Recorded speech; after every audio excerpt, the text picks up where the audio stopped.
Greg Gutfeld is, of course, the king of late night, and what he's going to be doing today is sitting down for an interview with a New York Times reporter and explaining why he trounces the competition. So before we begin, don't forget to like, share, comment, subscribe on this video so we can break through the algorithms. Here we go. Do you actually see Kimmel, Colbert, and Fallon as sort of competition Not with really. you? Because you do very different things, but you do seem to need them in a way as foils. When I was in men's magazines, my foils were like Esquire, GQ, Details. And I just made fun of them all the time. It was just, I think it was, maybe it helps sharpen my identity and it reminds me of what I am, which is not them. I know that's circular, but Is there any kind of actual animosity there? No. Because, I just was looking up stuff you said about Colbert. It's like, you call him a smug loser or something like that. The one that stood out for me about Kimmel was, let me make sure I get this right. If that man was any more full of shit, he'd be a colostomy bag. yes. There's not, it doesn't tip over into personal animosity? No, Or you and- don't have some... I have this thing called the hierarchy of smears. And that means if you, at the hierarchy of smears, you call somebody a fascist who's going to destroy the world, I can call you anything.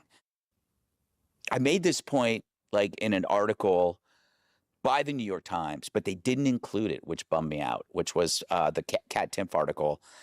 And the writer had asked me, she was in the audience, the Gutfeld audience, watching the show, and she said, during the show, you made like all of these fat jokes.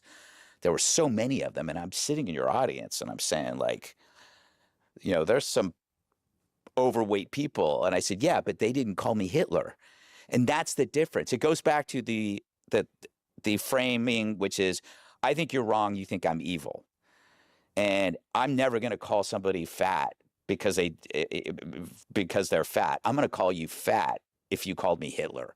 In the hierarchy of smears, that's way down here. And the best part about that is it hurts them. It hurts them more than if they were to call me Hitler, because they have to look in the mirror every day. I know I'm not Hitler. They know they're fat. It's funny because Kat makes... Charming. Yeah, what? It's a charming way of looking at things. Yes. Yeah. No, Kat, it makes fun of me over this. It's Greg, you're trying to turn it's calling people fat into a heroic endeavor. And it's like, yeah, pretty much. But again, like, just stop calling me a Nazi or Hitler or a fascist, and I'll lay off the physical stuff, because but the physical stuff doesn't come close to ascribing this moral evil to somebody that then generates animosity among people who might do something to you, who might come to your house. That's what I think. I think about that when I call somebody a name. I go like, this deserves this. Does that make sense? I understand what you're saying. Yeah. I don't know. That's not the same as saying I think it makes sense, but I understand what you're saying. But if I'll take the I understand what you're saying as making sense. The impending cancellation of Colbert and Kimmel's suspension. Yeah. Do you remember what your immediate reaction to the news of both was? I guess, why did it take so long? Because, I'd crushed them like bugs, David. I'd crushed them and I'd thrown them into the wind, and they were still here. I call it entertainment welfare. The only reason why they were around for so long, despite the fact that their numbers were dropping, was the fact that they kind of like towed the line. So I guess when I heard that they were gone, it really didn't surprise me, because the numbers were saying it. I don't think it was political. I didn't know anybody, and I'm counting by many liberal friends who watched them. And I think it's because it wasn't entertainment anymore. It was more like a therapy session for people that were upset at the world. So you don't give any credence to the notion that, there were larger corporate political considerations that went into happen with both I don't think so. Colbert and Kimmel? I think people kind of understand that there's never been anybody who's ever really folded because of Trump saying you suck. You know what I mean? If the numbers were there, it wouldn't make any difference.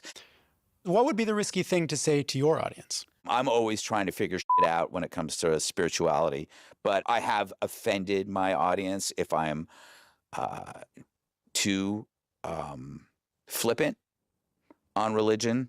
Do you remember what it was about religion that you said that offended your audience? God, might have just been using the Lord's name in vain. That will always piss people off. Also, religious people are such nice people.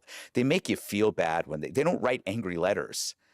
They you're New York Times, product of the devil, David. Let's be honest.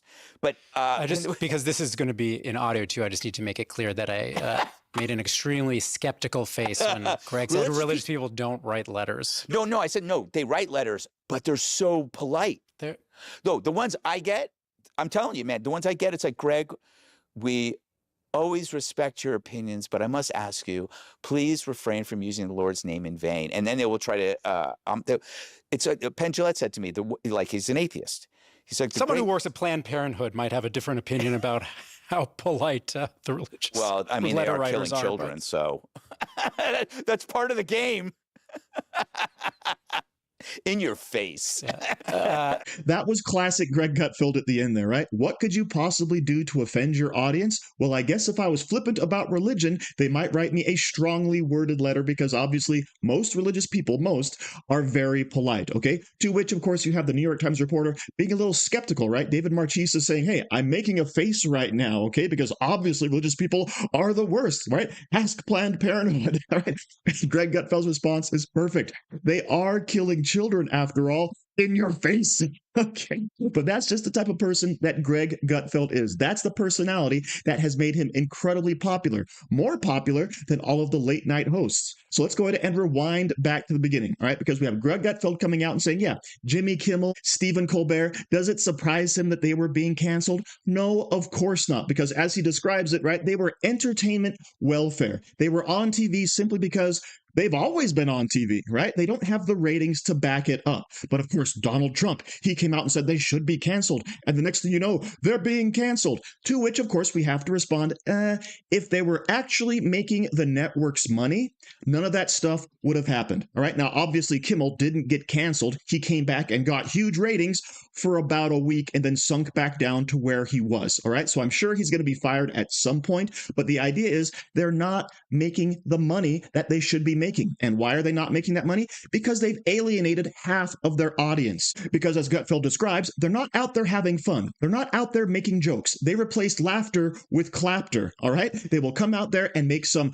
grand statement that doesn't really have a punchline. And then the audience just applauds along. Yes, I totally agree with that.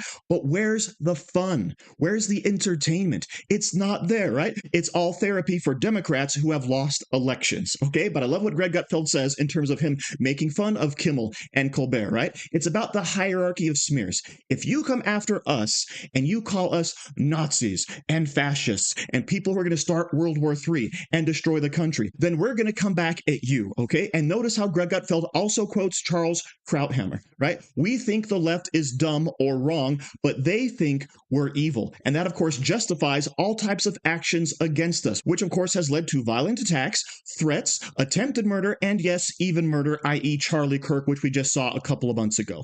Okay, but that, of course, is the MO of the left. They're going to otherize, to, of course, steal a word from the left's repertoire, right? They're going to make us seem like we're less than human, and therefore we're deserving of the punishments that we get. And we see this play out over and over and over again. All you have to do is go to a college campus, watch any videos on X, and you will see people out there celebrating the death of right-wingers, wanting the death of right-wingers, advocating for the death of right-wingers, okay? And that, of course, is what we're really fighting against, and making fun of people like Colbert and Kimmel who are out there fomenting this stuff on the daily basis, and who, by the way, also don't believe there's a radical left out there causing harm and damage. Then making fun of them and making examples out of them is all the better for us. So thank you very much for watching. Don't forget to like, share, comment, subscribe, and say hi to your mom for me.